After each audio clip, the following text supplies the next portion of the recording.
ਸ੍ਰੀ ਅਕਾਲ। Daily post Punjabi ਦੇਖ ਰਹੇ ਹੋ ਤੁਸੀਂ ਤੇ ਮੈਂ ਹਾਂ ਕੁਵਰਜੋਤ ਸਿੰਘ। ਲੁਧਿਆਣੇ ਦੇ ਵਿੱਚ ਬੰਬ ਬਲਾਸਟ ਹੁੰਦਾ ਹੈ, ਸੈਸ਼ਨ ਕੋਰਟ 'ਚ ਬੰਬ ਬਲਾਸਟ ਕੀਤਾ ਜਾਂਦਾ ਹੈ ਅਤੇ ਸਭ ਤੋਂ ਵੱਡੀ ਗੱਲ ਲੁਧਿਆਣੇ ਦੀ ਕੋਰਟ ਨੂੰ ਜੋ ਨਿਸ਼ਾਨਾ ਬਣਾਇਆ ਜਾਂਦਾ। ਪੰਜਾਬ ਦੀ ਸਭ ਤੋਂ ਵੱਡੀ ਕੋਰਟ ਲੁਧਿਆਣਾ ਕੋਰਟ, ਜਿੱਥੇ ਪੰਜਾਬ ਦੇ ਸਭ ਤੋਂ ਵੱਧ ਕੇਸਿਸ ਆਉਂਦੇ ਹਨ। ਸਿਰਫ ਲੁਧਿਆਣੇ ਦੇ ਨਹੀਂ, ਆਸ-ਪਾਸ ਕਾਫੀ ਸ਼ਹਿਰਾਂ ਦੇ ਕੇਸਿਸ ਉੱਥੇ ਹੀ ਆਉਂਦੇ ਆ ਤੇ ਸਵੇਰ ਦੇ ਟਾਈਮ ਉੱਥੇ ਬੰਬ ਬਲਾਸਟ ਕੀਤਾ ਜਾਂਦਾ ਹੈ ਅਤੇ ਉਸ ਤੋਂ ਬਾਅਦ ਜਦ ਪਤਾ ਲੱਗਦਾ ਇੱਕ ਵਿਅਕਤੀ ਦੀ ਮੌਤ ਹੋਈ ਹੈ, ਜਿਹੜੇ ਵਿਅਕਤੀ ਦੀ ਮੌਤ ਹੁੰਦੀ ਹੈ ਉਹ ਇੱਥੇ ਬੰਬ ਫਿੱਟ ਕਰਨ ਆਉਂਦਾ, ਕਿਹਾ ਜਾ ਰਿਹਾ ਉਹ ਵੀ ਬੰਬ ਫਿੱਟ ਕਰਨ ਆਉਂਦਾ ਅਤੇ ਫਿੱਟ ਕਰਦਿਆਂ ਹੀ ਬਲਾਸਟ ਹੋ ਜਾਂਦਾ ਹੈ। ਉਸ ਤੋਂ ਬਾਅਦ ਉਹਦੇ ਬਾਂਹ ਤੇ ਖੰਡਾ ਮਿਲਦਾ ਹੈ। ਜਦੋਂ ਉਸ ਦਾ ਪੋਸਟਮਾਰਟਮ ਕੀਤਾ ਜਾਂਦਾ ਤਾਂ ਖੰਡਾ ਮਿਲਦਾ, ਤਾਂ ਉਸ ਤੋਂ ਹੀ ਉਸ ਦੀ ਸ਼ਨਾਖਤ ਹੁੰਦੀ ਹੈ। ਸ਼ਨਾਖਤ ਤੋਂ ਬਾਅਦ ਪਤਾ ਲੱਗਦਾ ਵੀ ਇਹ ਵਿਅਕਤੀ ਗਗਨਦੀਪ ਜੋ ਕਿ ਖੰਨੇ ਦਾ ਵਸਨੀਕ ਹੈ ਅਤੇ ਇੱਕ ਪੁਲਿਸ ਕਰਮੀ ਸੀਗਾ ਅਤੇ ਹੁਣ ਉਸ ਦੇ ਘਰ ਦੇ ਬਾਹਰ ਅਸੀਂ ਮੌਜੂਦ ਹਾਂ। ਤਸਵੀਰਾਂ ਤੁਸੀਂ ਦੇਖ ਸਕਦੇ ਹੋ, ਖੰਨੇ ਦੇ ਵਿੱਚ ਅਸੀਂ ਮੌਜੂਦ ਹਾਂ। ਹੁਣ ਗੱਲ ਇਹ ਆਉਂਦੀ ਹੈ, ਕਨੈਕਸ਼ਨਸ ਬਹੁਤ ਜ਼ਿਆਦਾ ਜੋੜੇ ਜਾ ਰਹੇ ਆ। ਹੁਣ ਕਨੈਕਸ਼ਨਸ ਕੀ ਨੇ ਤਾਂ ਸਾਨੂੰ ਸਭ ਤੋਂ ਪਹਿਲਾਂ ਦੱਸ ਦਈਏ ਵੀ ਇਸ ਤੇ ਕੇਸ ਵੀ NDPS ਦਾ ਕੇਸ ਵੀ ਚੱਲ ਰਿਹਾ ਸੀ ਅਤੇ ਉਸ ਦੀ ਗੱਲ ਕਰੀਏ ਤਾਂ ਜੇਲ੍ਹ 'ਚ ਵੀ ਜਾ ਕੇ ਆਇਆ ਸੀ ਅਤੇ ਉੱਥੇ ਹੀ ਇਸ ਦਾ ਕੇਸ ਚੱਲ ਰਿਹਾ ਸੀ, ਉਸੇ ਕੋਰਟ 'ਚ। ਉਸੇ ਗੱਲ ਕਰੀਏ ਫਲੋਰ ਤੇ 2 ਨੰਬਰ ਫਲੋਰ ਤੇ ਜੋ ਧਮਾਕਾ ਹੁੰਦਾ ਉੱਥੇ ਹੀ ਇਸ ਦਾ ਕੇਸ ਚੱਲ ਰਿਹਾ ਹੁੰਦਾ ਅਤੇ ਸਵੇਰ ਦੀਆਂ ਤੁਹਾਨੂੰ ਤਸਵੀਰਾਂ ਲਗਾਤਾਰ ਹੀ ਦਿਖਾ ਰਹੇ ਹਾਂ। ਅਤੇ ਹੁਣ ਜੋ ਕਿ ਤੁਹਾਨੂੰ ਦੱਸ ਦਈਏ ਵੀ ਕਨੈਕਸ਼ਨ ਵੀ ਹਰਵਿੰਦਰ ਸਿੰਘ ਰਿੰਦਾ ਨਾਲ ਜੋੜੇ ਜਾ ਰਹੇ ਹਨ, ਜੋ ਕਿ ਇਸ ਸਮੇਂ ਪਾਕਿਸਤਾਨ 'ਚ ਮੌਜੂਦ ਹੈ। ਉਸ ਨਾਲ ਵੀ ਕਾਲ ਹੋਈ ਹੈ ਕਿਉਂਕਿ ਜੇ ਬੰਬ ਬਲਾਸਟ ਕਰਨ ਤੋਂ ਪਹਿਲਾਂ ਇਸਨੇ ਇੰਟਰਨੈਸ਼ਨਲ ਕਾਲ ਕੀਤੀ ਸੀ। ਡੋਂਗਲ ਵੀ ਉੱਥੇ ਬਰਾਮਦ ਹੋਈ ਹੈ, ਡੋਂਗਲ ਜੋ ਉੱਥੇ ਨੈਟ ਦੇ ਥਰੂ ਕਾਲਿੰਗ ਕੀਤੀ ਜਾਂਦੀ ਹੈ ਅਤੇ ਲਿੰਕਸ ਜੋ ਨੇ ਲਗਾਤਾਰ ਹੀ ਹੁਣ ਸਾਹਮਣੇ ਆ ਰਹੇ ਨੇ, ਵੱਡੇ ਲਿੰਕਸ ਸਾਹਮਣੇ ਆਉਂਦੇ ਨੇ ਅਤੇ ਇਹ ਵੀ ਗੱਲ ਕਿਹਾ ਜਾ ਰਿਹਾ ਵੀ ਸੰਗਠਨ ਬੱਬਰ ਖਾਲਸਾ ਇੰਟਰਨੈਸ਼ਨਲ ਨਾਲ ਵੀ ਲਿੰਕ ਜੋੜਿਆ ਜਾ ਰਿਹਾ। ਹੁਣ ਗੱਲ ਇਹ ਆਉਂਦੀ ਹੈ, ਇਲੈਕਸ਼ਨਾਂ ਤੋਂ ਪਹਿਲਾਂ ਇਹ ਸਭ ਕੁਝ ਕਿਉਂ ਹੋਣ ਲੱਗ ਜਾਂਦਾ। ਇਲੈਕਸ਼ਨਾਂ ਤੋਂ ਪਹਿਲਾਂ ਬੇਦਬੀ ਹੁੰਦੀ ਹੈ, ਜੋ ਹਰਿਮੰਦਰ ਸਾਹਿਬ ਬੇਦਬੀ ਹੁੰਦੀ ਹੈ, ਉਸ ਤੋਂ ਬਾਅਦ ਇਹ ਬੰਬ ਬਲਾਸਟ ਹੁੰਦਾ ਹੈ। ਹਿੰਦੂ ਧਰਮ ਦੀ ਵੀ ਗੱਲ ਕਰੀਏ ਤਾਂ ਜੋ ਧਾਰਮਿਕ ਗ੍ਰੰਥ ਹੈ ਉਹਨਾਂ ਦੀ ਵੀ ਬੇਦਬੀ ਕੀਤੀ ਜਾਂਦੀ ਹੈ। ਉਹ ਬੇਦਬੀ ਤੋਂ ਬਾਅਦ ਇੱਕੋ ਦਮ ਹੀ ਲੁਧਿਆਣਾ ਸੈਸ਼ਨ ਕੋਰਟ 'ਚ ਬੰਬ ਵਿਸਫੋਟ ਕੀਤਾ ਜਾਂਦਾ। ਉਸ ਤੋਂ ਬਾਅਦ ਅਸੀਂ ਕਾਫੀ ਵਕੀਲਾਂ ਨਾਲ ਗੱਲਬਾਤ ਵੀ ਕੀਤੀ ਸੀ। ਵਕੀਲ ਵੀ ਇਹ ਗੱਲ ਕਹਿ ਰਹੇ ਸੀਗੇ ਵੀ ਅਸੀਂ ਕਾਫੀ ਵਾਰ ਕਿਹਾ ਸੀ ਵੀ ਇੱਥੇ ਸਿਕਿਉਰਿਟੀ ਪੂਰਨ ਤੌਰ ਤੇ ਨਹੀਂ ਆ। ਤੁਸੀਂ ਬਾਰ-ਬਾਰ ਕਹਿੰਦੇ ਸੀ ਸ਼ਾਇਦ ਇਸ ਲਈ ਟਾਰਗੇਟ ਬਣਾਇਆ ਗਿਆ ਸੀ ਵੀ ਇਹਨੂੰ ਜੋ ਹੈ ਇੱਥੇ ਸਿਕਿਉਰਿਟੀ ਨਹੀਂ ਹੈ। ਹੁਣ ਵੱਡੀ ਗੱਲ ਇਹ ਕਹਿ ਰਿਹਾ ਵੀ ਲੁਧਿਆਣੇ 'ਚ ਹੀ ਉਹਦਾ ਕੇਸ ਚੱਲ ਰਿਹਾ ਸੀ, ਉਸੇ ਫਲੋਰ ਤੇ ਉਹਦਾ ਕੇਸ ਚੱਲ ਰਿਹਾ ਸੀ, ਸ਼ਾਇਦ ਉਸਨੇ ਡਾਕੂਮੈਂਟਸ ਡਿਸਟਰੋਏ ਕਰਨੇ ਹੋਣ ਇਸ ਲਈ ਬੰਬ ਬਲਾਸਟ ਕੀਤਾ ਗਿਆ। ਪਰ ਸਵਾਲ ਉਸ ਦੇ ਵਿੱਚ ਇਹ ਵੀ ਉੱਠ ਜਾਂਦਾ ਵੀ ਆਪਣੇ ਡਾਕੂਮੈਂਟਸ ਹੀ ਜੇ ਉਸਨੇ ਡਿਸਟਰੋਏ ਕਰਨੇ ਸੀ ਤਾਂ ਕਿਸੇ ਹੋਰ ਤਰੀਕੇ ਨਾਲ ਵੀ ਉਹ ਡਿਸਟਰੋਏ ਕਰ ਸਕਦਾ ਸੀ। ਸੋ ਹੁਣ ਲਖਵਿੰਦਰ ਸਿੰਘ ਲੱਕੀ ਨਾਲ ਵੀ ਗੱਲਬਾਤ ਕਰ ਲੈਂਦੇ ਆ, ਜੋ ਸਾਡੇ ਖੰਨੇ ਤੋਂ ਪੱਤਰਕਾਰ ਨੇ ਜੋ ਇੱਥੇ ਹੀ ਮੌਜੂਦ ਸੀ। ਉਹਨਾਂ ਨਾਲ ਸਾਰੀ ਅਪਡੇਸ਼ਨ ਉਹਨਾਂ ਤੋਂ ਪਤਾ ਕਰਦੇ ਆ। ਲਖਵਿੰਦਰ ਲੱਕੀ, ਕਾਫੀ ਕੁਛ ਜਿਵੇਂ ਦੱਸਿਆ ਵੀ ਹੈ, ਕੀ ਅਪਡੇਸ਼ਨ ਉੱਭਰ ਕੇ ਸਾਹਮਣੇ? ਕੱਲ ਰਾਤ ਤੋਂ ਤੁਸੀਂ ਇੱਥੇ ਮੌਜੂਦ ਸੀਗੇ, ਕੀ ਪਤਾ ਲੱਗਿਆ? NIA ਦੀ ਟੀਮ ਵੀ ਆਈ ਹੈ ਜੀ। ਬਿਲਕੁਲ, ਦੇਰ ਰਾਤ ਦਾ ਜਿਹੜਾ ਹੈਗਾ ਮਾਮਲਾ, ਤਕਰੀਬਨ 10 ਵਜੇ ਤੋਂ ਜਿਹੜੀ ਹੈਗੀ ਹੈ NIA ਦੀ ਟੀਮਾਂ ਔਰ ਉਸ ਤੋਂ ਇਲਾਵਾ ਪੁਲਿਸ ਅਧਿਕਾਰੀ ਵੱਡੇ ਪੱਧਰ ਤੇ ਜਿਹੜੇ ਹੈਗੇ ਇੱਥੇ ਪਹੁੰਚੇ ਹੋਏ ਸੀਗੇ। ਲਗਾਤਾਰ ਜਾਂਚ ਵਿੱਚ ਜੁਟੇ ਸੀ ਅਤੇ ਹਰ ਜਿਹੜੀ ਹੈਗੀ ਹੈ ਬਰੀਕੀ ਨਾਲ ਜਿਹੜੀ ਹੈਗੀ ਹੈ ਉਸ ਮਾਮਲੇ ਦੀ ਜਾਂਚ ਕੀਤੀ ਜਾ ਰਹੀ ਹੈ। ਤੁਸੀਂ ਹੁਣ ਵੀ ਜੇ ਆਪਾਂ ਤਸਵੀਰਾਂ ਦੇਖੀਏ ਤਾਂ ਕਿਸੇ ਨੂੰ ਵੀ ਫਿਲਹਾਲ ਘਰ ਦੇ ਅੰਦਰ ਔਰ ਘਰ ਤੋਂ ਬਾਹਰ ਨਹੀਂ ਆਉਣ ਦਿੱਤਾ ਜਾ ਰਿਹਾ ਔਰ ਪੁਲਿਸ ਪੂਰੀ ਤਰ੍ਹਾਂ ਜਿਹੜੀ ਹੈਗੀ ਹੈ ਇਹ ਪਤਾ ਕਰਨ ਦੀ ਕੋਸ਼ਿਸ਼ ਕਰ ਰਹੀ ਹੈ ਕਿ ਕਿਉਂਕਿ ਇੰਨਾ ਵਧੀਆ ਜਿਹੜਾ ਇੰਟੈਲੀਜੈਂਟ ਜਿਹੜਾ ਇੱਕ ਅਫਸਰ ਦੱਸਿਆ ਜਾ ਰਿਹਾ ਸੀਗਾ। ਕਹਿੰਦੇ ਨੇ ਆਸ-ਪਾਸ ਗੱਲ ਕੀਤੀ ਹੋਣੀ ਹੈ ਤਾਂ ਕਹਿੰਦੇ ਕਾਫੀ ਇੰਟੈਲੀਜੈਂਟ ਸੀ। 8 ਸਤੰਬਰ ਨੂੰ ਇਹ ਬਾਹਰ ਆਉਂਦਾ ਹੈ, ਉਸ ਤੋਂ ਬਾਅਦ ਪਤਾ ਨਹੀਂ ਕਿਹੜੀ ਪਲੈਨਿੰਗ ਹੁੰਦੀ ਹੈ। ਜੇਲ੍ਹ 'ਚ ਵੀ ਕਿਹਾ ਜਾ ਰਿਹਾ ਵੀ ਜੇਲ੍ਹ 'ਚ ਵੀ ਲਿੰਕ ਬਣੇ ਨੇ ਕਾਫੀ। ਜੀ ਬਿਲਕੁਲ, ਜਿਹੜੇ ਆਸ-ਪਾਸ ਤੋਂ ਅਸੀਂ ਜਿਹੜੇ ਗਵਾਂਢ ਤੋਂ ਪੁੱਛਿਆ ਉਹਨਾਂ ਦਾ ਕਹਿਣਾ ਕਿ ਬਹੁਤ ਵਧੀਆ ਇੱਕ ਪਲੇਅਰ ਵੀ ਸੀਗਾ, ਇੱਕ ਖਿਡਾਰੀ ਵੀ ਰਿਹਾ ਔਰ ਜਿਹੜੇ ਪੁਲਿਸ ਮਹਿਕਮੇ ਦੇ ਵਿੱਚ ਸਭ ਤੋਂ ਇੰਟੈਲੀਜੈਂਟ ਜਿਹੜਾ ਹੈਗਾ ਅਧਿਕਾਰੀ ਮੰਨਿਆ ਜਾਂਦਾ ਸੀਗਾ। ਇਹ ਹੁਣ ਕਿਤੇ ਨਾ ਕਿਤੇ ਪੁਲਿਸ ਜਿਹੜੀ ਇਹ ਖੰਗਾਲ ਰਹੀ ਹੈ ਕਿ ਇਹ ਜੇਲ੍ਹ ਦੇ ਵਿੱਚ ਕਿਸੇ ਦੇ ਸੰਪਰਕ 'ਚ ਆਇਆ ਜਾਂ ਜੇਲ੍ਹ ਤੋਂ ਬਾਹਰ ਆਉਣ ਦੇ ਵਿੱਚ ਕਿਹਦੇ ਸੰਪਰਕ 'ਚ ਆਇਆ ਜੋ ਐਡੀ ਵੱਡੀ ਇਹਨੇ ਜਿਹੜੀ ਇਹ ਘਟਨਾ ਨੂੰ ਅੰਜਾਮ ਦਿੱਤਾ। ਕਹਿੰਦੇ ਨੇ ਜਿਹੜਾ ਟੈਟੂ ਬਣਵਾਇਆ ਸੀਗਾ ਉਹ ਲੜਕੇ ਘਰੋਂ ਬਣਵਾਇਆ ਸੀ, ਉਸ ਤੋਂ ਬਾਅਦ ਹੀ ਇਸ ਦੀ ਪਛਾਣ ਹੋਈ, ਟੈਟੂ ਤੋਂ ਬਾਅਦ ਹੀ ਪਛਾਣ ਹੋਈ। ਜੀ ਬਿਲਕੁਲ, ਘਰਦਿਆਂ ਨਾਲ ਜਿਹੜੇ ਹੈਗੇ ਉਹਦੇ ਭਰਾ ਨੇ, ਜਿਹੜੇ ਛੋਟਾ ਭਰਾ ਹੈ, ਉਹਨਾਂ ਨੇ ਜਿਹੜੀ ਹੈਗੇ ਟੈਟੂ ਤੋਂ ਹੀ ਪਛਾਣ ਕੀਤੀ ਹੈ ਕਿ ਇਹ ਮ੍ਰਿਤਕ ਜਿਹੜਾ ਹੈਗਾ ਗਗਨਦੀਪ ਮੇਰਾ ਭਰਾ ਹੈ। ਔਰ ਰਾਤ ਤੱਕ ਇਹ ਵੀ ਦੱਸਿਆ ਜਾ ਰਿਹਾ ਕਿ ਘਰ ਦੇ ਪੂਰੇ ਮੈਂਬਰਾਂ ਨੂੰ ਨਹੀਂ ਪਤਾ ਸੀ। ਹੁਣ ਜੇ ਕੁਝ ਸਮੇਂ ਦੀ ਪਹਿਲਾਂ ਦੀ ਗੱਲ ਕਰੀਏ ਤਾਂ ਘਰ ਦੇ ਵਿੱਚ ਬੜਾ ਇੱਕ ਤਣਾਅ ਦਾ ਮਾਹੌਲ ਸੀ ਕਿਉਂਕਿ ਹੁਣੇ ਪੂਰੇ ਪਰਿਵਾਰ ਨੂੰ ਪਤਾ ਲੱਗ ਚੁੱਕੀ ਕਿ ਗਗਨਦੀਪ ਹੁਣ ਜਿਹੜਾ ਹੈਗਾ ਇਸ ਦੁਨੀਆ ਵਿੱਚ ਨਹੀਂ ਰਿਹਾ ਔਰ ਕਿਤੇ ਨਾ ਕਿਤੇ ਪਰਿਵਾਰ ਨੂੰ ਵੀ ਜ਼ਰੂਰ ਹੈਰਾਨਗੀ ਹੋਊਗੀ ਕਿ ਐਡੇ ਵੱਡੇ ਤਾਰ ਉਹਦੇ ਬੱਬਰ ਖਾਲਸਾ ਨਾਲ ਕਿਵੇਂ ਜੁੜ ਗਏ। ਹੁਣ ਵੱਡੇ ਖੁਲਾਸੇ ਕੀ ਹੋਏ ਨੇ? ਲਿੰਕ ਕਿਹੜੇ ਉੱਭਰ ਕੇ ਸਾਹਮਣੇ ਆਏ ਆ? ਕੱਲ ਟੀਮ ਵੀ ਆਉਂਦੀ ਹੈ, NIA ਦੀ ਟੀਮ ਵੀ ਆਉਂਦੀ, ਕੀ ਉਹਨਾਂ ਨੇ ਮੀਡੀਆ ਨਾਲ ਕੋਈ ਗੱਲਬਾਤ ਕੀਤੀ, ਕੀ ਉਹਨਾਂ ਨੇ ਦੱਸਿਆ ਕੁਛ? ਜੀ ਰਾਤ ਜਿਹੜੇ ਹੈਗੇ NIA ਦੀ ਟੀਮ ਹੋ ਗਈ ਜਾਂ ਹੋਰ ਟੀਮ ਪੁਲਿਸ ਅਧਿਕਾਰੀ ਹੋ ਗਏ, ਫਿਲਹਾਲ ਉਹਨਾਂ ਨੇ ਕੋਈ ਜ਼ਿਆਦਾ ਜਾਣਕਾਰੀ ਨਹੀਂ ਦਿੱਤੀ। ਸਿਰਫ ਇਹੀ ਕਿਹਾ ਕਿ ਅਸੀਂ ਜਿਹੜੀ ਹੈਗੀ ਹੈ ਜਾਂਚ ਕਰ ਰਹੇ ਹਾਂ। ਹੋ ਸਕਦਾ ਕਿ ਕੁਝ ਸਮੇਂ ਬਾਅਦ ਜਿਹੜੀ ਹੈਗੀ ਹੈ ਪੁਲਿਸ ਅਧਿਕਾਰੀ ਜਾਂ ਐਨਆਈ ਦੀ ਟੀਮ ਇੱਥੇ ਦੁਬਾਰਾ ਤੋਂ ਜਿਹੜੀ ਵਿਜ਼ਿਟ ਕਰਨ ਉਸ ਤੋਂ ਬਾਅਦ ਹੀ ਜਿਹੜਾ ਹੈਗਾ ਸਾਹਮਣੇ ਆਊਗਾ ਕਿਸ ਤਰ੍ਹਾਂ ਦੇ ਜਿਹੜੇ ਹੈਗੇ ਆ ਲਿੰਕ ਸਾਹਮਣੇ ਆ ਰਹੇ ਨੇ ਉਸ ਦੇ। ਕਹਿੰਦੇ ਨੇ ਵੀ ਜਿਵੇਂ ਬੰਦੂਕਾਂ ਨਾਲ ਫੋਟੋਆਂ ਖਿਚਾਉਣ ਦਾ ਬਹੁਤ ਸ਼ੌਂਕ ਸੀ, ਪੈਸੇ ਕਮਾਉਣ ਦਾ ਬਹੁਤ ਸ਼ੌਂਕ ਸੀ, ਪੈਸੇ ਕਮਾਉਣ ਦਾ ਸ਼ੌਂਕ ਹੀ ਇਸ ਤੋਂ ਇਹ ਕਰਾ ਬੈਠਾ।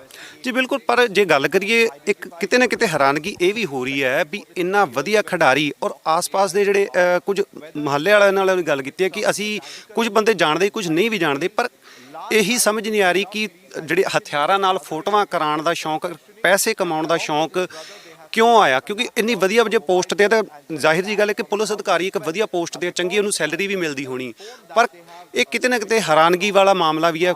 ਕਿਉਂਕਿ ਨਸ਼ਾ ਤਸਕਰੀ ਦੀ ਗੱਲ ਕਰੀਏ, ਚਲੋ ਬਰਾਮਦ ਹੋਈ ਸੀ ਇਸ ਕੋਲ, ਹੈਰੋਇਨ ਬਰਾਮਦ ਹੋਈ ਸੀ 2019 ਦਾ ਜਿਹੜਾ ਇਹ ਮਾਮਲਾ ਹੈ, ਪਰ ਇੱਥੇ ਇਹੀ ਸਮਝ ਨਹੀਂ ਆ ਰਹੀ ਕਿ ਹੈਰੋਇਨ ਤੋਂ ਬਾਅਦ ਇੱਕ ਵੱਡਾ ਪਲਾਨ ਉਹਨੇ ਕਿਵੇਂ ਕਰ ਲਿਆ, ਕਿ ਬੰਬ ਬਲਾਸਟ ਵਰਗੀ ਉਹਨੇ ਕਿਵੇਂ ਸੋਚ ਲਈ, ਕਿਵੇਂ ਉਹ ਬੰਬ ਬਲਾਸਟ ਕਰ ਸਕਦਾ। ਕਿਉਂਕਿ ਇਹ ਵੀ ਜਤਾਇਆ ਜਾ ਰਿਹਾ ਕਿ ਜਿਹੜਾ ਬੰਬ ਬਲਾਸਟ ਹੈ ਹੋ ਸਕਦਾ ਕਿ ਇਹ ਕਿਸੇ ਵੱਡੇ ਘਟਨਾ ਨੂੰ ਅੰਜਾਮ ਦੇਣ ਦੀ ਫਿਰਾਕ 'ਚ ਹੋਵੇ ਉਸ ਸਮੇਂ, ਲੇਕਿਨ ਇਹ ਵੀ ਖਦਸ਼ਾ ਹੈਗਾ ਕਿ ਇਹ ਜਦੋਂ ਬੰਬ ਪਲਾਨ ਕਰ ਰਹੇ ਸੀ ਤਾਂ ਉਸ ਟਾਈਮ ਹੀ ਜਿਹੜਾ ਹੈਗਾ ਧਮਾਕਾ ਹੋ ਗਿਆ ਔਰ ਐਡੀ ਵੱਡੀ ਜਿਹੜੀ ਹੈਗੀ ਘਟਨਾ ਸਾਹਮਣੇ ਆਈ। ਮੈਂ ਕੈਮਰਾਮੈਨ ਹਰਦੀਪ ਨੂੰ ਵੀ ਕਹਾਂਗਾ ਵੀ ਤਸਵੀਰਾਂ ਵੀ ਨਾਲੋਂ ਨਾਲ ਘਰ ਦੀਆਂ ਦਿਖਾਈਆਂ ਜਾਣ। ਕੱਲ ਤੋਂ ਹੀ ਇੱਥੇ ਪੁੱਛਗਿੱਛ ਹੋ ਰਹੀ ਹੈ। ਜੇ ਗੱਲ ਕਰੀਏ ਐਨਆਈਏ ਦੀ ਟੀਮ ਵੀ ਇੱਥੇ ਪਹੁੰਚਦੀ ਹੈ, ਜਿਵੇਂ ਕਿ ਤੁਹਾਨੂੰ ਦੱਸਿਆ ਵੀ 2019 ਦਾ ਕੇਸ ਸੀ ਅੰਡਰ ਸੈਕਸ਼ਨ 21, 29, 61 ਅਤੇ 85 ਐਨਡੀਪੀਐਸ ਐਕਟ ਦੇ ਤਹਿਤ ਇਹਨੂੰ 2 ਸਾਲ ਦੀ ਜੇਲ੍ਹ ਵੀ ਕੱਟ ਗਿਆ ਸੀ। ਜ਼ਮਾਨਤ ਤੇ ਬਾਹਰ ਆਂਦਾ, ਜ਼ਮਾਨਤ ਦੀ ਸਤੰਬਰ 'ਚ ਬਾਹਰ ਆਂਦਾ, ਉਸ ਤੋਂ ਬਾਅਦ ਪਲਾਨ ਵੱਡਾ ਕੀਤਾ ਜਾਂਦਾ, ਉਸ ਤੋਂ ਬਾਅਦ ਪਲਾਨ ਹੁੰਦਾ ਅਤੇ ਦਸੰਬਰ ਦੇ ਵਿੱਚ ਇਹ ਬੰਬ ਬਲਾਸਟ ਕਰ ਦਿੰਦਾ, ਬੰਬ ਬਲਾਸਟ ਉੱਥੇ ਜਾ ਕੇ ਕਰ ਦਿੰਦਾ ਵਿਅਕਤੀ। ਅਤੇ ਕਿਹਾ ਜਾ ਰਿਹਾ ਸੀ ਵੀ ਇਸ ਦਾ ਜੋ ਸੋਚ ਸੀਗੀ, ਇਸ ਦੀ ਸੋਚ ਸੀ ਵੀ ਵੱਡਾ ਕੋਈ ਧਮਾਕਾ ਕੀਤਾ ਜਾਵੇ। ਇੱਕ ਵਾਰੀ ਤੁਹਾਨੂੰ ਮੱਲੇ ਨਿਵਾਸੀਆਂ ਦੀ ਵੀ, ਜਦੋਂ ਅਸੀਂ ਮੱਲੇ ਨਿਵਾਸੀਆਂ ਨਾਲ ਵੀ ਗੱਲਬਾਤ ਕਰਨ ਦੀ ਕੋਸ਼ਿਸ਼ ਕੀਤੀ ਹੈ, ਜ਼ਰੂਰ ਉਹ ਸਾਹਮਣੇ ਨਹੀਂ ਆਏ, ਉਹ ਸਾਹਮਣੇ ਨਹੀਂ ਆ ਪਾਏ। ਤੇ ਕਿਉਂਕਿ ਗੱਲ ਹੈ ਵਾ ਕਈ ਵਾਰੀ ਡਰ ਵੀ ਹੁੰਦਾ, ਕਈ ਵਾਰੀ ਕੁਛ ਚੀਜ਼ ਵੀ ਹੁੰਦੀ ਆ, ਪਰ ਘਰ ਜੋ ਮੱਲੇ ਨਿਵਾਸੀਆਂ ਦਾ ਹੋਇਆ ਤੇ ਘਰ ਦੇ ਨਿਵਾਸੀਆਂ ਨੇ ਵੀ ਇਹੀ ਗੱਲ ਕਹਿਣੀ ਸੀ, ਪਰਿਵਾਰਕ ਮੈਂਬਰਾਂ ਨੇ ਵੀ ਇਹੀ ਗੱਲ ਕਹੀ ਹੈ ਵੀ ਬੰਬ ਧਮਾਕਾ ਇਹ ਵਿਅਕਤੀ ਕਰ ਨਹੀਂ ਸਕਦਾ ਸੀ। ਸਾਨੂੰ ਨਹੀਂ ਲੱਗਦਾ ਇਹ ਬੰਦਾ ਜੋ ਹੈ ਬੰਬ ਧਮਾਕਾ ਕਰ ਸਕਦਾ ਸੀ, ਕਿਉਂਕਿ ਕਾਫੀ ਇੰਟੈਲੀਜੈਂਟ ਵਿਅਕਤੀ ਹੈ। ਇੱਕ ਵਾਰੀ ਜ਼ਰੂਰ ਕਵਾਂਗਾ ਅੰਦਰ ਦੀਆਂ ਤਸਵੀਰਾਂ ਵੀ ਦਿਖਾਈਆਂ ਜਾਣ, ਕਿਉਂਕਿ ਰਾਤ ਨੂੰ ਇੱਥੇ ਟੀਮ ਵੀ ਪਹੁੰਚਦੀ ਹੈ। ਰਾਤ ਨੂੰ ਜਦੋਂ ਟੀਮ ਪਹੁੰਚਦੀ ਹੈ ਉਹਦੇ ਬਾਰੇ ਵੀ ਤੁਹਾਨੂੰ ਦੱਸਦੇ ਹਾਂ ਵੀ ਕੀ ਅੰਦਰ ਪੁੱਛਗਿੱਛ ਵੀ ਕੀਤੀ ਜਾਂਦੀ, ਕੁਝ ਪਤਾ ਲੱਗਦਾ ਕੀ ਅੰਦਰ ਪੁੱਛਗਿੱਛ ਹੋਈ ਸੀ, ਕਿਸ ਮਾਮਲੇ ਤੇ, ਕਿਸ ਗੱਲਬਾਤ ਤੇ, ਅੰਦਰ ਗੱਲਬਾਤ ਕਿਸ। ਕਿਉਂਕਿ ਅੰਦਰ ਕਿਸੇ ਨੂੰ ਵੀ ਨਹੀਂ ਜਾਣ ਦਿੱਤਾ। ਪੁਲਿਸ ਜਿਹੜੀ ਹੈਗੀ ਲਗਾਤਾਰ ਹਾਲੇ ਵੀ ਜੇ ਆਪਾਂ ਗੱਲ ਕਰੀਏ ਅੰਦਰ ਹੀ ਬੈਠੀ ਹੈ, ਜਾਂਚ ਕਰ ਰਹੀ ਹੈ ਔਰ ਹੈਰਾਨਗੀ ਇਹ ਹੋ ਰਹੀ ਹੈ ਕਿ ਅਜੇ ਤੱਕ ਜਿਹੜੀ ਹੈਗੀ ਬਾਹਰ ਨਹੀਂ ਆਉਣ ਦਿੱਤਾ ਜਾ ਰਿਹਾ। ਕਿਉਂਕਿ ਇਹ ਹੁਣ ਜਿਹੜਾ ਹੈਗਾ ਸਮਾਂ ਸਮੇਂ ਆਉਣ ਵਾਲੇ ਸਮੇਂ 'ਚ ਦੇਖਿਆ ਜਾਊਗਾ ਕੀ ਹੋ ਰਿਹਾ ਅੱਗੇ, ਪੁਲਿਸ ਅਧਿਕਾਰੀ ਕੀ ਕਹਿੰਦੇ ਨੇ ਬਾਹਰ ਆ ਕੇ। 785 ਗ੍ਰਾਮ ਹੈਰੋਇਨ ਇਸ ਕੋਲ ਬਰਾਮਦ ਹੋਈ ਸੀ। 23 ਦਸੰਬਰ ਨੂੰ ਇਹ ਬੰਬ ਬਲਾਸਟ ਕਰ ਦਿੰਦਾ, ਸਤੰਬਰ 'ਚ ਬਾਹਰ ਆਉਂਦਾ, ਮਤਲਬ ਫੁੱਲ ਪਲੈਨਡ ਸੀਗਾ। ਟਿਫਨ ਬੰਬ ਕਿਹਾ ਜਾ ਰਿਹਾ, ਟਿਫਨ ਬੰਬ ਉਸ ਲਈ ਤਾਰਾ ਜੋੜਦਾ ਹੁੰਦਾ ਤਾਂ ਧਮਾਕਾ ਹੋ ਜਾਂਦਾ। ਗੱਲ ਤਾਂ ਐਸੀ ਪੂਰਾ ਫਲੋਰ ਉਡਾਉਣ ਦਾ, ਜਿਹੜੀ ਸੋਚ ਸੀਗੀ ਪੂਰੇ ਫਲੋਰ ਉਡਾਉਣ ਦੀ, ਤੁਹਾਨੂੰ ਉਹ ਵੀ ਤਸਵੀਰਾਂ ਨਾਲੋਂ ਨਾਲ ਕੋਰਟ ਦੀਆਂ ਵੀ ਤਸਵੀਰਾਂ ਦਿਖਾਈਆਂ ਸਨ ਵੀ ਕਿਸ ਤਰੀਕੇ ਨਾਲ ਉੱਥੇ ਸਾਰੇ ਕੰਚ ਜੋ ਸੀਗੇ ਟੁੱਟ ਗਏ ਸੀ। 6ਵੇਂ ਫਲੋਰ ਤੱਕ ਤੁਹਾਨੂੰ ਤਸਵੀਰਾਂ ਦਿਖਾਈਆਂ ਸੀ ਵੀ 6ਵੇਂ ਫਲੋਰ ਤੱਕ ਕੰਚ ਟੁੱਟ ਗਏ ਸੀ। ਨਾਲੋਂ ਨਾਲ ਜਿਹੜੇ ਉੱਥੇ ਲੋਕ ਜਿਹੜੇ ਉੱਥੇ ਤੁਹਾਨੂੰ ਕਹਿ ਸਕਦੇ ਹਾਂ ਵੀ ਘਟਨਾ ਜਦੋਂ ਹੁੰਦੀ ਆ ਤਾਂ ਲੋਕ ਜ਼ਖਮੀ ਵੀ ਹੁੰਦੇ ਹਨ। ਉਹਨਾਂ ਦੇ ਪਰਿਵਾਰਕ ਮੈਂਬਰਾਂ ਨਾਲ ਨਾਲੋਂ ਨਾਲ ਤੁਹਾਨੂੰ ਗੱਲਬਾਤ ਵੀ ਸੁਣਾਈ ਸੀ, ਉਹ ਵੀ ਇੱਕੋ ਦਮ ਉੱਥੇ ਮੌਜੂਦ ਸੀਗੇ। ਉਹਨਾਂ ਨੂੰ ਵੀ ਇੱਕੋ ਦਮ ਧਮਾਕਾ ਹੁੰਦਾ ਤਾਂ ਪਤਾ ਨਹੀਂ ਲੱਗਦਾ, ਸੁੱਧ ਬੁੱਧ ਨਹੀਂ ਰਹਿੰਦੀ ਵੀ ਕੀ ਹੋਇਆ ਕੀ ਨਹੀਂ ਹੋਇਆ, ਇੱਕੋ ਦਮ ਕਿੱਦਾਂ ਧਮਾਕਾ ਹੋ ਜਾਂਦਾ। ਅਤੇ 2007 ਦੀ ਗੱਲ ਕਰੀਏ, 2007 ਲੁਧਿਆਣੇ ਵਿੱਚ ਹੀ ਸ਼ਿੰਗਾਰ ਸਿਨੇਮੇ 'ਚ ਬੰਬ ਬਲਾਸਟ ਕੀਤਾ ਜਾਂਦਾ, ਬੰਬ ਬਲਾਸਟ ਹੁੰਦਾ। ਉਸ ਤੋਂ ਬਾਅਦ ਇਹ ਵੱਡੀ ਘਟਨਾ ਲੁਧਿਆਣੇ ਵਿੱਚ ਉੱਭਰ ਕੇ ਸਾਹਮਣੇ ਆਉਂਦੀ ਹੈ। ਜ਼ਰੂਰ ਗੱਲ ਇਹ ਹੈ ਸ਼ਾਇਦ ਉਸ ਵਿਅਕਤੀ ਨੇ ਇਹ ਸੋਚ ਕੇ ਸਿਕਿਉਰਿਟੀ ਪਹਿਲਾਂ ਉਸਨੇ ਚੈੱਕ ਕੀਤੀ ਹੋਏਗੀ, ਕਿਉਂਕਿ ਬਾਰ-ਬਾਰ ਗੱਲ ਕਰੀਏ ਤਾਂ ਉੱਥੇ ਆਉਂਦਾ ਜਾਂਦਾ ਰਹਿੰਦਾ ਸੀ, ਕਿਉਂਕਿ ਕੇਸ ਵੀ ਉੱਥੇ ਹੀ ਚੱਲ ਰਿਹਾ ਸੀ, ਉਸੇ ਕੋਰਟ 'ਚ ਹੀ ਕੇਸ ਚੱਲ ਰਿਹਾ ਸੀਗਾ, ਉਸੇ ਫਲੋਰ ਤੇ ਹੀ ਉਹ ਕੋਰਟ ਸੀਗੀ। ਤੇ ਸਭ ਤੋਂ ਵੱਡੀ ਗੱਲ ਹੈ ਡਿਸਟ੍ਰਿਕਟ ਮੈਜਿਸਟ੍ਰੇਟ ਦੀ ਕੋਰਟ ਉੱਥੇ ਮੌਜੂਦ ਹੁੰਦੀ ਹੈ ਤੇ ਸਿਕਿਉਰਿਟੀ ਚੈੱਕਅਪ ਕੋਈ ਨਹੀਂ ਕੀਤੀ ਜਾਂਦੀ। ਉਸ ਤੋਂ ਬਾਅਦ ਜ਼ਰੂਰ ਪ੍ਰਸ਼ਾਸਨ ਤੇ ਵੀ ਅਸੀਂ ਜ਼ਰੂਰ ਸਵਾਲ ਉਠਾਵਾਂਗੇ ਵੀ ਪ੍ਰਸ਼ਾਸਨ ਉਸ ਤੋਂ ਬਾਅਦ ਲੁਧਿਆਣੇ ਪੂਰੇ ਹਰਕਤ 'ਚ ਆ ਗਿਆ। ਧਾਰਾ 144 ਲਗਾ ਦਿੱਤੀ ਗਈ, ਕਿਹਾ ਜਾ ਰਿਹਾ ਵੀ ਧਾਰਾ 144 ਲਗਾ ਦਿੱਤੀ ਗਈ ਆ। ਉਸ ਤੋਂ ਬਾਅਦ ਫਲੈਗ ਮਾਰਚ ਵੀ ਕੱਢੇ ਜਾ ਰਹੇ ਹਨ। ਫਲੈਗ ਮਾਰਚ ਕੱਢਣ ਦਾ ਇਹ ਕੀ ਮਤਲਬ ਹੈ, ਹੁਣ ਫਲੈਗ ਮਾਰਚ ਕੱਢੇ ਜਾ ਰਹੇ ਹਨ ਪਰ ਪਹਿਲਾਂ ਸਿਕਿਉਰਿਟੀ ਕਿੱਥੇ ਸੀ। ਜੇ ਕੋਰਟ ਦੀ ਗੱਲ ਕਰੀਏ ਤਾਂ ਕੋਰਟ 'ਚ ਪੋਲੀਟੀਸ਼ੀਅਨਸ ਵੀ ਆਉਂਦੇ ਹਨ। ਜੇ ਆਮ ਲੋਕਾਂ ਦਾ ਸ਼ਾਇਦ ਨਹੀਂ ਸੋਚਦੀ ਸਰਕਾਰ, ਨਹੀਂ ਸੋਚਦਾ ਪ੍ਰਸ਼ਾਸਨ, ਤਾਂ ਉੱਥੇ ਆਮ ਲੋਕ ਦੀ ਗੱਲ ਕਰੀਏ ਪੋਲੀਟੀਸ਼ੀਅਨਸ ਵੀ ਆਉਂਦੇ ਸਨ, ਵੱਡੇ ਵੱਡੇ ਸੈਲੀਬ੍ਰਿਟੀਜ਼ ਵੀ ਆਉਂਦੇ ਸਨ, ਕਿਉਂਕਿ ਕੇਸ ਚੱਲਦੇ ਰਹਿੰਦੇ ਸਨ।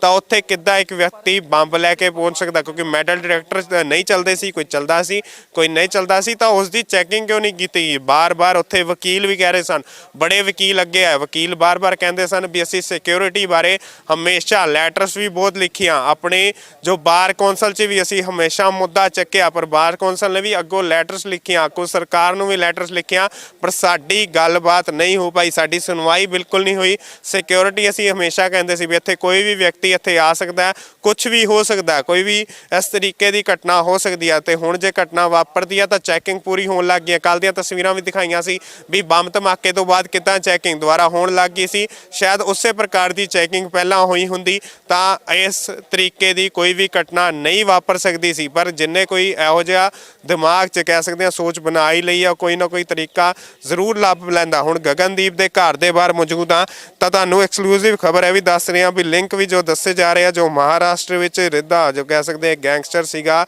ਉਹ ਇਸ ਸਮੇਂ ਪਾਕਿਸਤਾਨ ਦੇ ਵਿੱਚ ਆ ਤੇ ਉਸ ਨਾਲ ਕਾਲ ਵੀ ਡੋਂਗਲ ਵੀ ਮਿਲਦੀ ਆ, ਉੱਥੇ ਮੌਕੇ ਤੇ ਡੋਂਗਲ ਮਿਲਦੀ ਆ ਤੇ ਉਸ ਤੇ ਇੰਟਰਨੈਸ਼ਨਲ ਕਾਲਿੰਗ ਕੀਤੀ ਜਾਂਦੀ ਆ ਤੇ 3 ਵਾਰੀ ਇਸ ਨੂੰ ਕਾਲਿੰਗ ਕੀਤੀ ਜਾ ਰਹੀ ਆ। ਸੋ ਇੰਟਰਨੈਸ਼ਨਲ ਲਿੰਕ ਜੋ ਨੇ ਉਹ ਸਾਹਮਣੇ ਆਏ ਨੇ। ਹੁਣ ਗੱਲ ਇਹ ਆਂਦੀ ਆ ਮਹੱਲਾ ਨਿਵਾਸੀਆਂ ਤੇ ਵੀ ਅਸੀਂ ਗੱਲਬਾਤ ਕਰਨ ਦੀ ਕੋਸ਼ਿਸ਼ ਕੀਤੀ ਆ, ਪਰ ਉਹਨਾਂ ਨੇ ਵੀ ਉੱਭਰ ਕੇ ਕੁਝ ਨਹੀਂ ਸਾਹਮਣੇ ਆਇਆ। ਇਹ ਦੱਸੋ ਕਿ ਮਹੱਲਾ ਨਿਵਾਸੀਆਂ ਨਾਲ ਤੁਸੀਂ ਆਫ ਦੀ ਕੈਮਰਾ ਜਦੋਂ ਗੱਲਬਾਤ ਕਰਦੇ ਹੋ ਉਹ ਕੀ ਉੱਭਰ ਕੇ ਸਾਹਮਣੇ ਆਉਂਦਾ, ਉਹ ਕੀ ਕਹਿੰਦੇ ਨੇ? ਕਿਉਂਕਿ ਜ਼ਿਆਦਾ ਹਰ ਬੰਦਾ ਇਸ ਸਮੇਂ ਜਿਹੜਾ ਹੈਗਾ ਡਰ ਦੇ ਮਾਹੌਲ ਵਿੱਚ ਹੈ ਕਿ ਇੰਨਾ ਵੱਡਾ ਜਿਹੜਾ ਹੈਗਾ ਘਟਨਾ ਨੂੰ ਅੰਜਾਮ ਦਿੱਤਾ, ਖੁੱਲ੍ਹ ਕੇ ਜਿਹੜਾ ਹੈਗਾ ਕੋਈ ਨਹੀਂ ਬੋਲ ਰਿਹਾ। ਕਿਉਂਕਿ ਸਵੇਰ ਦਾ ਸਮਾਂ ਅਸੀਂ ਕੁਝ ਕੁ ਲੋਕਾਂ ਨੇ ਜਿਹੜੀ ਕਿ ਗੱਲਬਾਤ ਕਰਨ ਦੀ ਜ਼ਰੂਰ ਕੋਸ਼ਿਸ਼ ਕੀਤੀ ਕਿ ਗਗਨਦੀਪ ਕਿੱਦਾਂ ਦਾ ਬੰਦਾ ਸੀਗਾ। ਉਹ ਕਹਿੰਦੇ ਕਿ PCS ਦੀ ਦੱਸਿਆ ਜਾ ਰਿਹਾ ਕਿ ਤਿਆਰੀ ਕਰ ਰਿਹਾ ਸੀਗਾ, ਪਰ ਇਹ ਹੈਰਾਨਗੀ ਹੋ ਰਹੀ ਹੈ ਕਿ ਐਡਾ ਵੱਡਾ ਜਿਹੜਾ ਹੈਗਾ ਉਹ ਪਲਾਨ ਕਿਵੇਂ ਕਰ ਸਕਦੇ। ਇਹ ਮਹੱਲਾ ਵਾਸੀ ਔਰ ਜਿਹੜੇ ਆਲੇ ਦੁਆਲੇ ਦੇ ਹੋਰ ਲੋਕ ਨੇ ਜਾਂ ਉਹਨਾਂ ਦੇ ਰੂਟੀਨ 'ਚ ਮਿਲਣ ਵਾਲੇ, ਜਿਵੇਂ ਕਹਿ ਰਹੇ ਡੋਂਗਲ ਉੱਥੋਂ ਬਰਾਮਦ ਹੋਈ ਹੈ, ਕਿਹਨੂੰ ਕਾਲ ਲਗਾਈਆਂ ਗਈਆਂ, ਹਰਿੰਦਰ ਸਿੰਘ ਰਿੱਧਾ ਦਾ ਵੀ ਨਾਮ ਆ ਰਿਹਾ, ਬੱਬਰ ਖਾਲਸਾ ਦੇ ਵੀ ਗਰੁੱਪ ਦੀ ਗੱਲ ਕੀਤੀ ਜਾ ਰਹੀ ਹੈ, ਕੀ ਉਹਦੇ ਤੇ ਉੱਭਰ ਕੇ ਕੋਈ ਸਾਹਮਣੇ ਆਇਆ? ਜੀ ਅਜੇ ਤੱਕ ਜਿਹੜੇ ਪੁਲਿਸ ਅਧਿਕਾਰੀ ਜਿਹੜੇ ਹੈਗੇ ਕੁਝ ਵੀ ਕਲੀਅਰ ਦੱਸਣ ਨੂੰ ਤਿਆਰ ਨਹੀਂ ਹੈਗੇ ਕਿ ਉਹਦੇ ਕਿਹਦੇ ਸੰਪਰਕ 'ਚ ਆਇਆ, ਬੱਬਰ ਖਾਲਸਾ ਦੇ ਕੰਟੈਕਟ 'ਚ ਆਇਆ, ਜੇਲ੍ਹ ਦੇ ਵਿੱਚ ਰਹਿ ਕੇ ਕਿਸੇ ਦੇ ਜਿਹੜੇ ਹੈਗੇ ਸੰਪਰਕ 'ਚ ਆਇਆ। ਇਹ ਪੁਲਿਸ ਜਿਹੜੀ ਹੈਗੀ ਅਜੇ ਕੁਝ ਵੀ ਮੀਡੀਆ ਨੂੰ ਸਾਫ਼ ਤੌਰ ਤੇ ਨਹੀਂ ਦੱਸ ਰਹੀ ਹੈਗੀ। ਸਾਫ਼ ਤੌਰ ਤੇ ਹਜੇ ਨਹੀਂ ਦੱਸਿਆ ਜਾ ਰਿਹਾ, ਪਰ ਜਿਹੜੀਆਂ ਖਬਰਾਂ ਉੱਭਰ ਕੇ ਸਾਹਮਣੇ ਆ ਰਹੀਆਂ ਉਸ ਦੇ ਤਹਿਤ ਹੀ ਤੁਹਾਨੂੰ ਦੱਸ ਰਿਹਾ ਵੀ ਵੱਡਾ ਖੁਲਾਸਾ ਹੁਣ ਸਾਹਮਣੇ ਆਇਆ ਵੀ ਇਦਾਂ ਦੀਆਂ ਹਰਕਤਾਂ ਗੱਲ ਹੈ ਵਾ ਇਲੈਕਸ਼ਨਸ ਤੋਂ ਪਹਿਲਾਂ ਕਿਉਂ ਹੋਣ ਲੱਗ ਜਾਂਦੀਆਂ, ਕਿ ਪੰਜਾਬ ਦਾ ਮਾਹੌਲ ਖਰਾਬ ਕਰਨ ਦੀ ਕੋਸ਼ਿਸ਼ ਕੀਤੀ ਜਾ ਰਹੀ, ਕਿ ਕੋਈ ਇਸ ਪ੍ਰਕਾਰ ਦੀ ਕੋਸ਼ਿਸ਼ ਤਾਂ ਨਹੀਂ ਕੀਤੀ ਜਾ ਰਹੀ ਵੀ ਪੰਜਾਬ ਦਾ ਮਾਹੌਲ ਖਰਾਬ ਹੋ ਸਕੇ। ਇਸ ਨਾਲ ਫਾਇਦਾ ਕਿਸ ਨੂੰ ਹੋਏਗਾ? ਸਵਾਲ ਬਹੁਤ ਜ਼ਿਆਦਾ ਉੱਠਦੇ ਆ ਵੀ ਇਸ ਨਾਲ ਫਾਇਦਾ ਕਿਸ ਨੂੰ ਹੋ ਸਕਦਾ ਹੈ। ਕਿ ਗੱਲ ਇਹ ਵੀ ਹੈ, ਜੇ ਗੱਲ ਕਰੀਏ ਪੰਜਾਬ ਦੇ ਸਾਬਕਾ ਮੁੱਖ ਮੰਤਰੀ ਦੇ ਕੈਪਟਨ ਅਮਰਿੰਦਰ ਸਿੰਘ, ਹਮੇਸ਼ਾ ਉਹਨਾਂ ਨੇ ਇਹ ਗੱਲ ਕਹੀ ਸੀ ਪ੍ਰੈਸ ਦੇ ਸਾਹਮਣੇ, ਉਹਨਾਂ ਨੇ ਇਹ ਗੱਲ ਕਹੀ ਸੀ ਵੀ ਲਗਾਤਾਰ ਟਿਫਨ ਬੰਬ ਵੀ ਮਿਲ ਰਹੇ ਹਨ, ਡਰੋਨਸ ਵੀ ਮਿਲ ਰਹੇ ਹਨ, ਜਿਨ੍ਹਾਂ ਦਾ ਪਤਾ ਕਈਆਂ ਦਾ ਲੱਗ ਜਾਂਦਾ, ਕਈਆਂ ਦਾ ਨਹੀਂ ਪਤਾ ਲੱਗਦਾ। ਜਿਨ੍ਹਾਂ ਦਾ ਨਹੀਂ ਪਤਾ ਲੱਗਦਾ ਉਹ ਆਖਰ ਜਾਂਦੇ ਕਿੱਥੇ ਹਨ? ਸਰਹੱਦ ਪਾਰ ਤੋਂ ਇਹ ਸਭ ਕੁਝ ਬਰਾਮਦ ਹੋ ਰਿਹਾ, ਲਗਾਤਾਰ ਇਸ ਦੀ ਬਰਾਮਦਗੀ ਕੀਤੀ ਜਾ ਰਹੀ ਹੈ, ਲਗਾਤਾਰ ਬਰਾਮਦ ਹੋ ਰਹੇ ਹਨ। ਅਤੇ ਗੱਲ ਇਹ ਆਉਂਦੀ ਆ, ਉਹਨਾਂ ਨੇ ਇਹ ਗੱਲ ਕਹੀ ਆ ਵੀ ਜੇ ਜਿੱਥੇ ਜਾਂਦੇ ਹਨ ਕਿਹਦਾ ਕੀ ਉਸ ਦਾ ਪਤਾ ਲੱਗੂਗਾ, ਵੀ ਕਿੱਥੋਂ ਜਿਹੜੇ ਨਹੀਂ ਮਿਲਦੇ ਉਹਨਾਂ ਦਾ ਕੀ ਪਤਾ ਲੱਗੇਗਾ। ਅਤੇ ਤੁਹਾਨੂੰ ਨਾਲੋਂ ਨਾਲ ਅਪਡੇਟਸ ਵੀ ਲਗਾਤਾਰ ਦੱਸਦੇ ਰਵਾਂਗੇ। ਸੋ ਇਹ ਸੀਗੀ ਅੱਜ ਦੀ ਅਪਡੇਟਸ। ਹੋਰ ਅਪਡੇਟਸ ਜੁੜੇ ਰਹੋ ਡੇਲੀ ਪੋਸਟ ਦੇ ਨਾਲ। ਕੈਮਰਾ ਪਰਸਨ ਹਰਦੀਪ ਦੇ ਨਾਲ ਕੁਵਰਜੋਤ ਸਿੰਘ ਦੀ।